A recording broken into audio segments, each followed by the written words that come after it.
Polemik pagar laut terus menjadi sorotan setelah dibongkar oleh TNI Angkatan Laut beserta KKP. Lantas apa langkah selanjutnya bagi pihak yang melakukan pelanggaran? Siapa saja yang bertanggung jawab dalam kasus ini dan bagaimana pengusutan hukumnya? Kita akan bahas bersama Boyamin Saiman, kuasa hukum dari Lembaga Pengawasan dan Pengawalan Penegakan Hukum Indonesia atau LP3HI, serta anggota Komisi 4 DPR RI Pangga Susanto. Selamat petang Pak Pangga, Bung Boyamin, terima kasih sudah bergabung bersama kami. Selamat petang. Selamat petang. Terima kasih. Ya, Bung Boyamin, ini sudah memasukkan gugatan kepada melawan KKP ya. Adakah pihak lain yang Anda gugat selain KKP dan alasan utama dari gugatan ini seperti apa?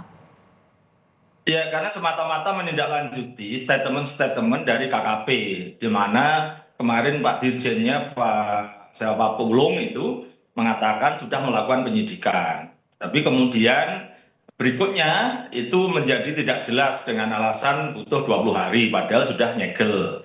Nah, ini sebenarnya saya hanya pra peradilan itu saya pakai untuk melakukan audit kinerja dari penyidik atau penegak hukum. Nah, nanti misalnya apakah itu sudah ada izin dari pengadilan negeri setempat untuk melakukan penyitaan dalam hal ini penyegelan? Adakah surat perintah penyidikan? Dan berikutnya adakah surat pemberitahuan dimulainya penyidikan kepada jaksa penuntut umum gitu. Nah, ini kan dalam rangka ke sana saya pintu masuknya adalah penghentian penyidikan secara tidak sah. Kenapa tidak menetapkan tersangka? Karena apa? Malah justru memberikan waktu 20 hari. Padahal kalau namanya barang bukti ya disita, itu ya diambil gitu. Diambil, diamankan di kantor penyidik. Dan tidak harus semuanya. Yang diambil sampel, yang ada surat segelnya itu, yang lain-lain bisa dicabut. Sehingga kemudian kemarin yang agak menjengkelkan itu adalah ketika tentara kita, TNI Angkatan Laut mencabuti itu mungkin dianggap bisa kurang prosedur. Tapi sudah mendatangkan keadilan bagi masyarakat. Masyarakat senang.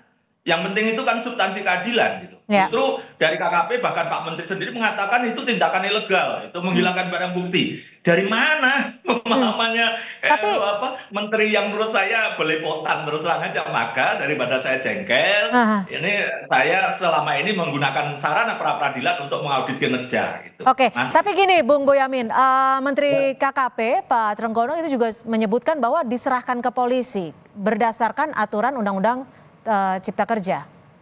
Nah, apalagi itu. Lah kemarin mengatakan penyidikan itu terus apa?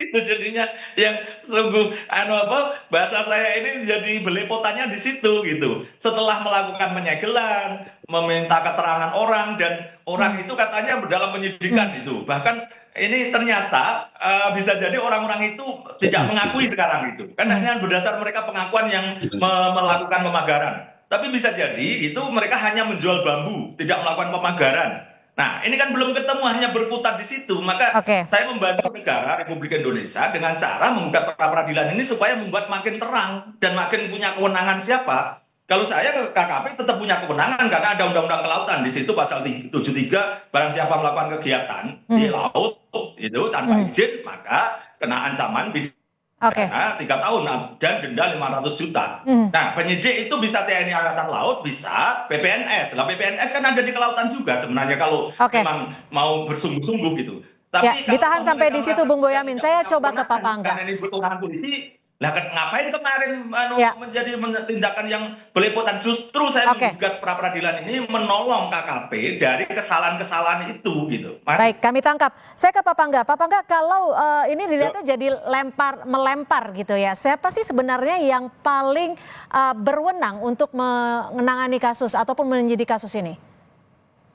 Ya, ya dari Komisi 4 ingin mengetahui fakta lapangan tadi itu. Oleh karena itu kami dipimpin oleh Ketua Komisi Bu Titi dan kami unsur pimpinan ada 2 orang serta para poksi langsung meninjau lapangan di pesisir pantai itu dan masuk sampai ke pagar-pagar itu.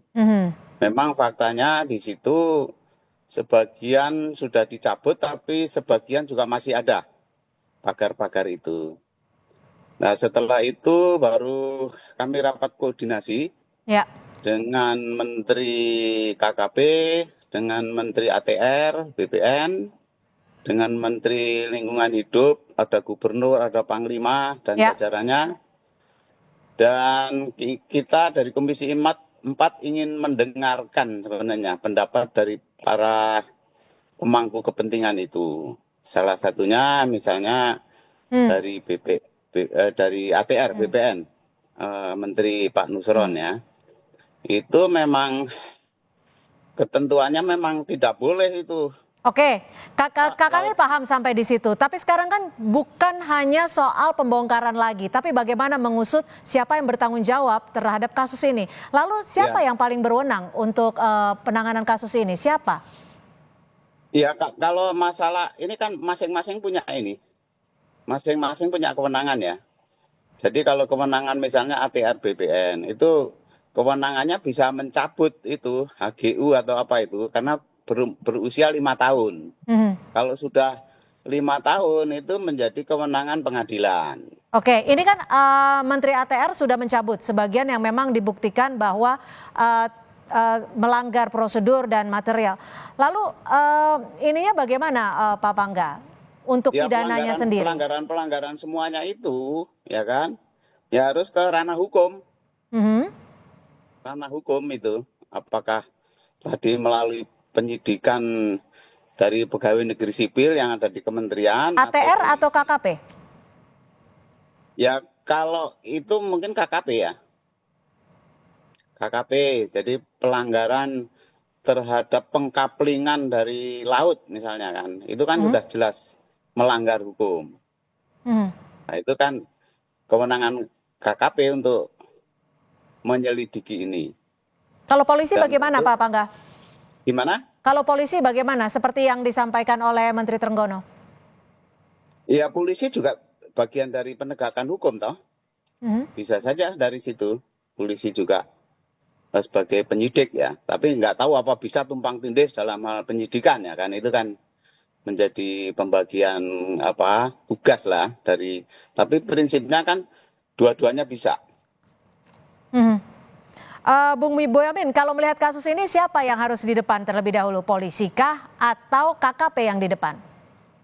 Ya karena KKP sudah melakukan kegiatan, sudah meriksa orang, 2 orang kan, terus kemudian sudah melakukan penyegelan ya KKP diselesaikan dulu. Karena misalnya kayak jasa keuangan OJK itu kan polisi juga kewenangan, tapi kalau OJK sudah menangani ya sudah penyidik istilahnya di kepolisian itu ada Korwas BPNS, jadi mengkoordinasikan dan mengawasi penyidik PNS gitu. Nah itu kan sudah terang di sana gitu. Tapi kalau tadi Pak Trenggono misalnya mengangkat bendera putih itu menyerahkan polisi ya tidak apa-apa, berarti tutup buku di Kementerian KKP dan diserahkan ke polisi yang bersifat lebih umum karena bisa ada pelanggaran yang lain-lain nantinya selain tentang pasal 73, 75 Undang-Undang Kelautan misalnya karena sebenarnya Kementerian Perikanan ini dan Kelautan Perikanan ini lebih banyak porsinya kepada perikanan. Orang memancing atau istilahnya orang melaut lah, nelayan kapal besar melaut tidak ada izin, tidak membayar PNBP, maka itu dikenakan sanksi denda, tidak boleh melaut lagi misalnya. Itu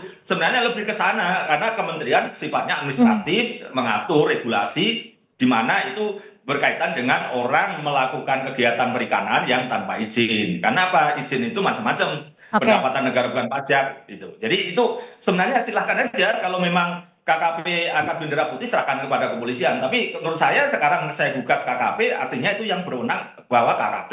Dan KKP nyatanya sudah melakukan tindakan-tindakan awal. Bahkan level saya sudah upaya paksa yaitu penyegelan.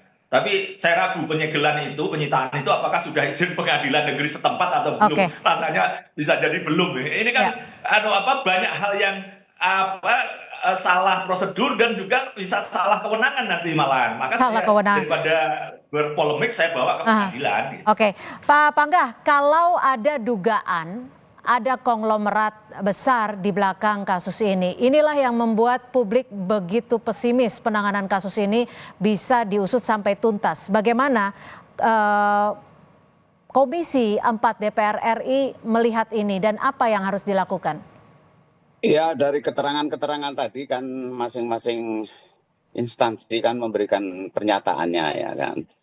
Ya, dari Komisi 4 akan mengawal ini. bagaimana penyelesaiannya dan komitmen dari masing-masing kementerian dan institusi itu. Terkait dengan penyidikan ya tadi disampaikan, ya bisa Polri, bisa PPNS gitu kan, penyidik pegawai negeri, tapi yang jelas harus ada koordinasi dari instansi-instansi itu. Gitu. Pengawasannya akan seperti apa nanti dari Komisi 4? Ya, pengawasannya sampai seberapa itu nanti yang terduga secara hukum ya, dan tersangka secara hukum, katakanlah kalau sampai sana ya kan, termasuk siapa saja yang terlibat di dalam kegiatan pelanggaran hukum ini kan gitu. Pak Pangga, menurut Komisi 4 sendiri, ini kan kasus ini sebenarnya sudah berjalan begitu lama tanpa kita mengetahui siapa yang bertanggung jawab terhadap kasus ini. Meskipun Presiden sudah bergerak awal untuk membongkar.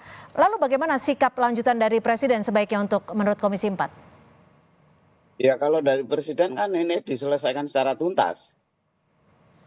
Gitu kan. Sehingga semua instansi di bawah Presiden itu bergerak kan gitu.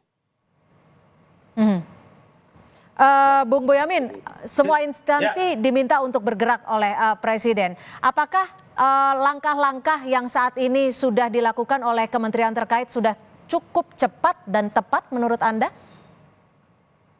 Sangat belum, karena ini kan termasuk ada hal selain pagar laut, ada isu HGB, hak guna bangunan di lahan laut. Dan ini justru istilah saya ini, saya rezeki anak soleh dapat hal yang lebih besar dan lebih menggelora. Dan besok saya lapor kepada Komisi Pemberantasan Korupsi atas terbitnya HGB ini diduga melanggar pasal 9 Undang-Undang nomor 31 tahun 99 tentang pemberantasan korupsi, di mana mengadopsi pasal 451 KUHP, di mana pejabat yang harusnya menjaga buku-buku register dan mengawasinya, tapi tidak melakukan. Dan tidak harus ada kerugian negara loh di situ. Nah, ini kan sudah diketahui bahwa itu laut. Kenapa diberikan HGB? Nah, ini bisa masuk ke sana. Jadi malah saya melihatnya ini jadi isu yang lebih besar lagi, bukan sekedar pagar laut, tapi karena kemudian muncul HGB, maka saya akan mengambil langkah hukum, laporkan kepada KPK itu. Dan bisa jadi ada oknum-oknum yang mengambil manfaat dari situ. Tidak tahu siapa, oknum bawah atau tengah atau pusat, tidak tahu. Nanti kita lihat itu. Paling tidak pintu masuknya berdasarkan pasal 9 Undang-Undang Pemberantasan Korupsi, di mana pejabat yang harusnya menjaga register dan segala macam, ini kan dalilnya tahun 82 katanya ada warkah letter C, letter D. Tapi kan ketika ini di pensertifikatan hanya dimulai tahun 2 jadi tahun 2023. Toh ada konsultannya yang mengukur laut. Baik. Gitu kan?